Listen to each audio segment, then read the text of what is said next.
खूप खूप शुभेच्छा देऊया।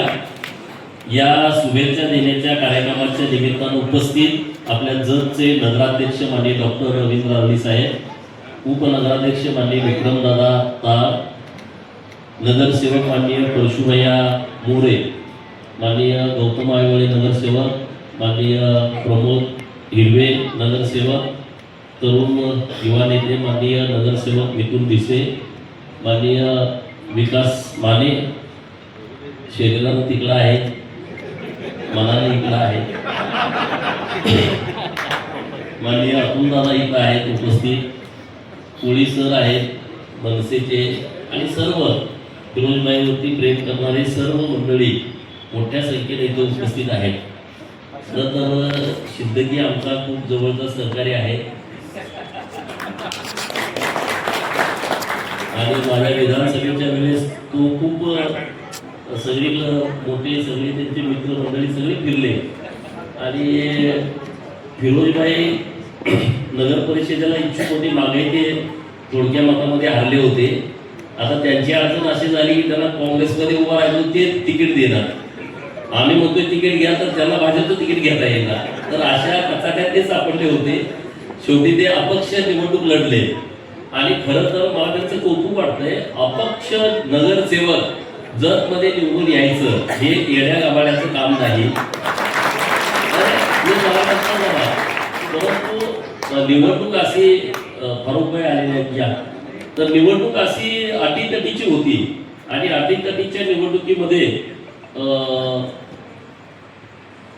सन्माननीय फारुखभाई जमादार यांचे या ठिकाणी आगमन झाले। अटीतटीच्या निवडणुकीमध्ये नगरसेवक जिंकणार, जतमध्ये तशी परिस्थिती अवघड होती, परंतु त्यांचा संपर्क खूप चांगला आहे। त्यांचे वडील हे सामाजिक कामामध्ये खूप अग्रेसर असतात, त्यांना मानणारा काही वर्ग आहे आणि त्यांचं काम आहे आणि म्हणून ते 10 नंबरमधून हे आमच्या पवन आणि दोघांना सेमच मतं पडली, परत ते टॉसवरती आले आणि पवन पण उभा राहायला नको नको नको, त्याला आम्ही विनंती करून बाबा उभा राहता काय पर्याय नाही, 10 नंबरमध्ये उभाच कोणी राहिला तर करायचं काय, तर पवनला उभा केला आणि दोघांना सेम मतदान पडलं आणि परत शेवटी नशिबाचा भाग आहे, फिरोजबाई नगरसेवक झाले आणि आम्ही धन्यवाद त्यांना देतो की आम्हाला पण एक माणूस कमी पडला बहुमत व्हायला आणि त्याने डायरेक्ट निवडून आल्याच त्यांनी पाठिंबा आम्हाला जाहीर केला। त्यामुळं आमची सत्ता ही आपल्या या जत नगर परिषदेमध्ये येऊ शकली आणि मी त्यांना मनापासून धन्यवाद देतो की त्यांनी आमच्यावरती विश्वास ठेवला, आमच्या सोबत आले। मग आम्ही लगेच डॉक्टर साहेबांनी आमच्या सगळ्या टीमनी लगेच परत त्यांना सभापती केलं आणि त्यांच्या वार्डामध्ये लागणारा सगळा निधी देण्याचं आम्ही मान्य केलेलं आहे आणि आता 80 लाख रुपये दिलेले आहेत। तर शहरामध्ये आता उद्घाटनाचे भूमिपूजनाचे कार्यक्रम होतील तेव्हा आम्ही सगळे सोबत फिरू। मागच्या 15 दिवसापूर्वी आमचे सगळे नगरसेवक आम्ही पूर्ण गावात फिरलो, म्हणजे असं ठिकाण नाही जिथं आम्ही लोकांना आश्वासन दिली की म्हणजे ब्ल्यू प्रिंटचं काय झालं। ब्ल्यू प्रिंट आम्ही जी शहरामध्ये दाखवली होती, विरोधक आता खरं तर विकासाला मला समजून सांगायला ना की कामं कशी करायची असते, काय कसं करायचं असते, तर आम्ही शब्द दिलाय लोकांना आणि ते काय असं काय चोरून लपवून काही तर खोटा नाही आहे। आम्ही जे ब्ल्यू प्रिंटमध्ये जत शहरामध्ये निवडणुकीच्या निमित्तानं मांडलंय ती प्रत्येक गोष्ट करणार आहे, त्याची एक पण गोष्ट राहणार नाही, एक पण गोष्ट राहणार नाही। जेवढी गार्डन त्या सगळ्या स्पॉटला आम्ही गेलोय, म्हणजे कोणी शहरातनं अगोदर कोण फिरलंय मला माहित नाही, आम्ही जो विषय हातामध्ये घेतलाय आणि जो डेव्हलपमेंटचा शब्द दिलाय त्या प्रत्येक ठिकाणी गेलोय आणि आता आम्हाला निधी येणार आहे या 8-15 दिवसात महिन्यात, कधी निधी येईल त्यामध्ये मला वाटतं पहिल्याच तारखेत आमची सगळीच कामं होत आहेत ब्ल्यू प्रिंटमध्ये दिली, त्यातलं एक पण काम शिल्लक राहत नाही, सगळीच कामं। आणि त्यामुळं कुठल्या प्रभागामध्ये कामासाठी डॉक्टर अरळी साहेब आणि त्यांची टीम कमी पडणार नाही, आमचा तुम्हाला जाहीर शब्द आहे, कमी पडणार नाही। आणि जर शहराचा चेहरा मोहरा बदलायचा आपण ठरवलंय, आता अडचण आपली एक आहे, शहरातल्या सगळ्या लोकांनी समजून घेतलं पाहिजे आपल्या नगर परिषदेच्या हक्काची जागा जास्त नाही आणि त्यामुळं जागा कमी असल्यामुळं काही अडचणी खूप येत आहेत। आता राहुल काळे पण आलेत बघा इथं, त्यांच्यासाठी पण जोरदार टाळ्या वाजवा। तर आपल्या हक्काची जागा नसल्यामुळं आम्हाला खूप मेहनत घ्यावी लागते की कुठं जागा शोधा, आता आम्ही नगर परिषदेच्या इमारतीला कलेक्टर साहेबांच्याकडून जागा हस्तांतरित करून घेतली. आता सरकारची जागा पण हस्तांतरित करताना पैसे द्यावे लागत आहेत. आपल्या नगरपालिकेला एवढे पैसे नाहीत, आम्ही त्यांचे टप्पे करून घेतलेत. टप्प्याटप्प्याला आम्ही तुमचे जागेचे पैसे वाढवतो म्हणून. आणि ऑगस्टच्या पहिल्या आठवड्यामध्ये माननीय मंत्री महोदयांच्या उपस्थितीमध्ये जत नगर परिषदेच्या इमारतीचं भूमिपूजन आपल्याला करायचं आहे या पुढच्या आठवड्यामध्ये. आणि आनंदाची गोष्ट अशी आहे की 1 वर्षाच्या आतमध्ये इमारत फर्निचर सहित आम्ही तयार करणार आहे, 1 वर्षाच्या आतमध्ये. त्यामुळे आता तुम्हाला जी जिथं इमारतीची अडचण येते, जरा मूड खराब होतोय आपल्या नगरसेवकांचा, नगराध्यक्षांचा. तिथं जरा बसायची व्यवस्था नाही, सगळे एकाच चेंबरमध्ये, नगराध्यक्ष पण, सीओ पण, उपनगराध्यक्ष पण आणि त्याच चेंबरमध्ये त्यांची बैठक पण, असं ऑल इन वन कार्यक्रम. जरा इकडं तिकडं हालायला पण जागा राहत नाही. पण आता तशी परिस्थिती राहणार नाही. आता फिरोजबाई पाणी पुरवठ्याचे सभापती असल्यामुळं त्यांच्या काळामध्ये जतच्या पाणी पुरवठ्याची स्कीम पूर्ण होणार आहे, बरोबर ना? तुम्ही फिरता ना सगळी ना? आम्ही त्या कामाची पण सगळीकडे जाऊन पाणी केली, सगळ्या लोकांना कनेक्शन द्यायचं काम सुरू आहे. तर आता काही काळ तुम्हाला आता त्या पाण्याची वाट बघावी लागणार आहे. फॉरेस्टच्या तिथं एक परवानगी राहिल्यामुळं तिथलं एक मेन काम राहिलेलं आहे आणि हायवेच्या काही परवानगी घ्यायचं बाकी आहे. त्यामुळं हायवेच्या जवळची काही लाईन टाकायची बाकी आहे. बाकीचं बऱ्यापैकी सगळं काम आता मार्गस्थ आहे. तर अशी कामं हातामध्ये घेतलेली आहेत. नाट्यगृहाचं एक मोठं काम म्हणजे आपलं बचत भवन आहे आणि आपले गवंडी साहेब पण आलेले आहेत नगरसेवक. तर आता एकदा तुम्ही सगळे प्रवेशच करून टाका. इकडे तिकडे राहुल काळे वगैरे गवंडी आता सुरेश सरकारांच्या मुलं तर आपल्यासोबत आहेत, पण बाकी तुमचा एकदा निर्णय करून टाका.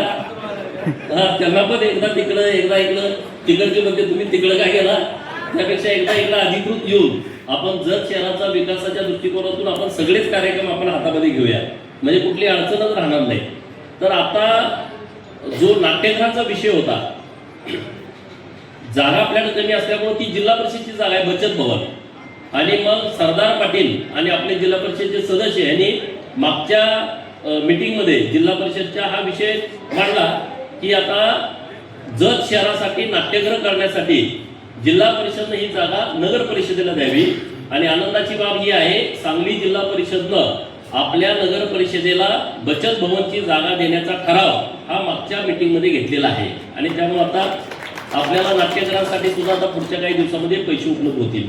आता आम्ही यल्लामा देवी पासून स्मशानभूमीपर्यंत हा जो नदीचा भाग आहे याचं सुशोभीकरणाचं काम हातामध्ये घेतलेलं आहे. आणि कालच माननीय कलेक्टर साहेबांनी त्या प्रस्तावावरती सही करून तो प्रस्ताव आता मंत्रालयाकडे पाठवलेला आहे. मला वाटतं 25-30 कोटी रुपये आपल्याला राज्य सरकारकडून माननीय गिरीश भाऊंच्याकडे जे आपत्कालीन खातं आहे त्यातून आपल्याला मिळतील. म्हणजे आज जी तुम्हाला नदी जरा विद्रूप दिसते, तर पहिल्यांदा आपण संरक्षित त्याला करतोय, भिंत बांधतोय आणि तिथून मग 2 मीटर पलीकडच्या बाजूला 2 मीटर अलीकडच्या बाजूला असा एक ट्रॅक तुम्हाला तयार करतोय की लोक आता फिरायला वगैरे जात आहेत ते या बाजूलाच फिरतील. कारण उद्या विस्ताराचं काम झाल्याच्या नंतर पूर्ण वेळ इकडून पाणी सोडायची पण व्यवस्था आपल्याकडे होणार आहे. आता जे यल्लामा देवीच्या तिथं आहे त्यांना मी विनंती केली, सकाळी ते सगळे आले होते लोक माझ्याकडं. तर तिथं आपल्याला आता छोटा घाट आहे 2-3 स्टेपचा, तर तो दगडी घाट कसा करता येईल असं डिझाईन त्यामध्ये जरा म्हटलं की लोक खूप आपल्याला भाविक खूप येतात तिथं आणि यल्लामा देवीच्या चरणी लोकांच्या भावना या पवित्र आहेत. तर तिथं एक घाट सेक्शन करता येतोय का असा एक विषय हातामध्ये घेतलाय. कारण आपलं जो राजकारण आहे ते विकासाच्या दृष्टिकोनातूनच आहे आणि फिरोजबाईंसारखं नेतृत्व काम करतंय. आणि आज त्यांचा वाढदिवस असल्यामुळं जत शहराला नुसती तुम्हाला बिर्याणी नाही तर आम्ही काम काय करतो हे पण तुम्हाला कळायला पाहिजे. आणि म्हणून काही गोष्टी आम्ही सांगतोय. तर जत शहरातल्या लोकांनी जो विश्वास फिरोजबाईंच्या वरती टाकला किंवा आमच्या टीमवरती टाकला आणि आमचे मित्र पण तिकडून निवडून आले त्यांच्यावरती टाकलाय, तर सगळ्यांना सोबत घेऊन आपण जत शहर पूर्णपणे बदलण्याच्या दृष्टिकोनातून आपण सगळेजण प्रयत्न करतोय. त्यामध्ये कुठली कसली अडचण येणार नाही. प्राणी संग्रहालयाचा विषय चर्चेत आला, काही लोकांनी प्रेस घेतली, बट हे दोघं पण होते वाटतं मला प्रेसला, राहुलदादा आणि विकास पण होते. तर तोही प्रस्ताव आता राज्य सरकारकडून केंद्र सरकारने गेलाय. म्हणजे आम्ही जो विषय हातात घेत त्यांना तर माहीत नाही विरोधकांना ज्यांनी कोणी प्रेस घेतली, प्राणी संग्रहालय मंजूर कसं करायचं असतं, त्याची प्रक्रिया काय आहे आणि ते किती किचकट आहे. पण किती किचकट असू द्या, सरकार देवावंचं आमच्या पाठीशी असल्यामुळं आम्ही 1,00,000% हे प्राणी संग्रहालय मंजूर करतोय आणि तेही काम आपलं लवकरात लवकर चालू होईल अशा पद्धतीने. ते 400 कोटीचा आराखडा झालाय. आम्ही पहिल्यांदा 150 पर्यंत म्हणत होतो, तर तो आता विषय 400 कोटीने गेलाय. तर टप्प्याटप्प्यानं ते पण काम आपलं सगळं व्यवस्थितपणे मार्गी लागेल. विस्तारित योजनेचं 90% काम पूर्ण झालंय. म्हणजे जत शहराला जे पाणी सोडायचं आहे विस्तारित योजनेतून त्यातलं 90% काम पूर्ण झालेलं आहे. मागच्या 4-5 दिवसापूर्वी पण परत एकदा जलसंपदा मंत्री महोदयांनी दौरा केला आणि आम्ही मैशाच्या जिथं आपलं पंप हाऊस आहे तिथं पण गेलो होतो. त्यांच्याकडे तिथं काय उणीव आहेत त्याही निदर्शनास आणून दिलेल्या आहेत की जतला पूर्ण वेळ आणि चांगल्या क्षमतेनं पाणी कसं मिळेल यासाठी आम्ही प्रयत्नशील आहोत. एवढंच या निमित्तानं बोलतो. परत एकदा फिरोजभाईंना वाढदिवसाच्या खूप खूप शुभेच्छा देतो. त्यांच्या हातून प्रभाग 10 मध्ये खूप चांगल्या पद्धतीनं काम व्हावं. डॉक्टर आर्ले साहेबांच्या मदतीनं आणि मी त्यांना सपोर्टिव्ह आहे. चांगल्या पद्धतीनं त्यांना निधी देण्याचा प्रयत्न आम्ही करतोय. आता परत निधी येणार आहे. तोही आपल्या सगळ्या 1 ते 11 नंबर वार्डामध्ये जास्तीत जास्त निधी कसा उपलब्ध होईल अशा पद्धतीचं नियोजन आम्ही राज्य सरकार, जिल्हा नियोजन आणि बाकीचे फंड्स अशा पद्धतीनं आम्ही केलेलं आहे. त्यामुळे नक्की चांगल्या पद्धतीनं जत शहराचा विकास होण्याच्या दृष्टिकोनातून आम्ही सगळे प्रयत्नशील आहे. तुम्ही फक्त तुमचा सगळ्यांचा आशीर्वाद आम्हा सगळ्या टीमच्या पाठीमागे राहू द्या. परत एकदा जोरदार टाळ्या वाजून फिरोजभाईंना वाढदिवसाच्या खूप खूप शुभेच्छा. धन्यवाद.